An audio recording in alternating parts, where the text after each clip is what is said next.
To save a Camtasia project as a video in a format that is ready for Adobe Captivate Prime, this is what you do. First, have your project open. Here's the project. It's at the beginning. Then you go up to File and you save it. Make sure you save it. Then go up to Share. Click on Local File. Local File means that it will save it to your local hard drive or the device that you're working from. When you click on Local File, you have a pop-up that comes up. In this pop-up, you will see a drop-down menu. Click on the drop-down menu and you can see many different options on where to share it to. Share is another way of Camtasia saying save to or send to. So you can send it to screencast.com, which is Camtasia's website for hosting. You can send it to Vimeo, Google Drive, or YouTube. For our purposes, we will always save it as MP4s rather than sending it to a website. If in the future you want to save a project and post it on YouTube immediately without reviewing it, you can share it to YouTube. Same goes for the others. If you want to save it to Google Drive, you can share it here. There are two types of Mp4 settings. Mp4 is a standard video setting. Mp4 only means that you will be saving a video of the project. This is perfect for any videos that you'll be posting online, including the website, Facebook, any other social media, and don't require SCORM or interactive qualities. Do not save in 480p or 720p if the video is bigger than that. It will make it smaller and decrease the quality of the video. You always want to save it in the highest quality setting, which is usually 1080p and sometimes 4K. Camtasia does not offer a 4K saving ability, so we will use 1080p. If the project that you are saving needs interactive capabilities, including quizzes and hyperlinks, please save it with MP4 with Smart Player.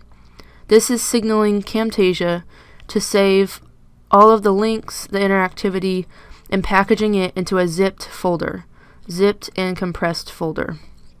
You can save in 480p, 720p, or 1080p. Again, save in 1080p for the highest quality videos. Keep in mind that 1080p will also be the largest files, but you don't want a blurry video. You can also click on Custom Production Settings, but you can do the same thing. You have the same settings from MP4 with Smart Player. So we're going to click MP4 with Smart Player up to 1080p. And it'll have this information. The dimensions of editing is 1280 to 676. It's an MP4 video with Smart Player, and it has all this information. You don't need to read it. Just click Next down here. And this is the most important part of this process. When saving an interactive quiz enabled video or with any other kind of interactivities such as hyperlinks and jumping from one point in the video to another for Adobe Captivate Prime, you will want to make sure that both of these boxes are checked. So this box is a report quiz results using SCORM. SCORM is a learning management system packaging software that packages all your files from a video project into one zipped compressed folder to upload to Adobe. You can also click on this SCORM options button and it has more information. The thing that's important here is to look at this bottom section right here. You can choose produce zip file, produce unzip file, or produce both. Keep in mind that if you produce both, that's twice as much storage space on your computer that you're taking up. So I always choose produce zip. Another important section is quiz success passing score and viewing percentage required. You want to make sure that they have a passing score that makes sense. You can also type to the right here. So this means they can pass the quiz with this score. If you want to make that higher or lower, just change the number in this box or move the scale. This section is also important, completion requirement. This means that there is a certain viewing percentage required. You want the viewer or the learner to view 100% of the content. Most likely, you will want your learner to complete 100% of the content in a training video. So I would set it at 100. None of these other sections are important for what we need. So just click OK. So you've checked the box for score. Now you want to check the box for report quiz results through email. It should be default selected. This section means that when someone completes your video on Adobe, their results and answers to the quiz questions will go to an email. You must type in the email you want the results sent to, or they won't be sent to that email address. You can't change the email. You would have to resave the project if you don't put an email in here, or if you need a different email. The results are sent once per day at the end of the day. I've noticed that they come at about 8 or 9 p.m. They will only be sent on days that the quiz is taken. So if a learner does not take a quiz one day, you will not receive an email to this email address at the end of the day, that certain day.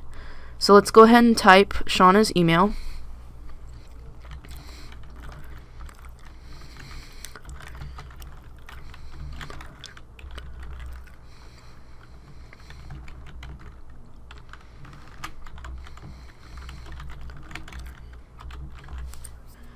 You want to make sure that this email is right. S-N-A-S-T-A-S-I. Okay, that's right. Okay, so in this box you have viewer identity. You can allow your viewers to take the quiz anonymously, or you can require them to input their name and email address. For the purposes of training, you will want to require them to input their name and email address so that the results sent to Shauna can be associated with their name. They cannot skip quizzes in training, so don't check the box allow viewers to skip quizzes. Now there's another button here called Quiz Appearance. If you click on it, it takes you to this new pop-up. This is where you can change what the buttons say on the quiz and what the quiz actually says. I haven't changed anything on quizzes and it looks pretty good to me, so I'm not going to change it. But if you want to personalize it, you can, and here is where the option is. Now we're going to click Next, and now we choose basically where we're going to save the file and what it's going to be called. So when you upload to Adobe, you know what title the video is to find the folder or even search for it if you can't find it.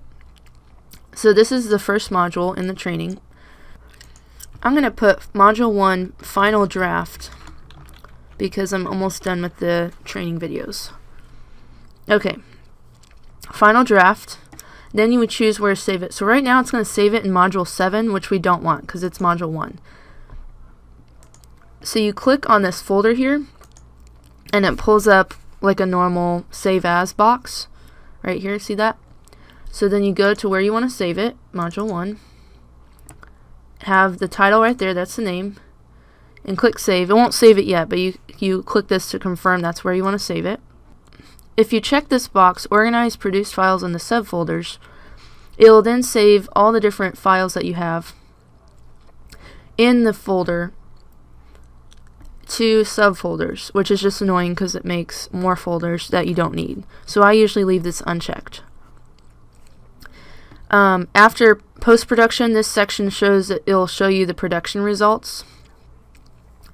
And down here, when you change your title, it changes down here down here as well. So it's going to be a zipped folder that is module 1 final draft zip saved in this folder. So the final step is to just hit finish to produce the video. You'll have this little pop-up that says rendering video. It will show the percentage of completion. You can cancel it from this point. I haven't ever had a project timeout or freeze up, but if you need to, you can use Control-Alt-Delete on PC. I'm not sure what it is on Mac, but pull up Task Manager on Mac. And when it's finished, this one's going to take a while, but when it's finished, Camtasia will open back up into the project screen, and there will be a new pop-up that has all the information from what your files were named when the project was rendered, and you can click the finish button and it will be complete. So that's it.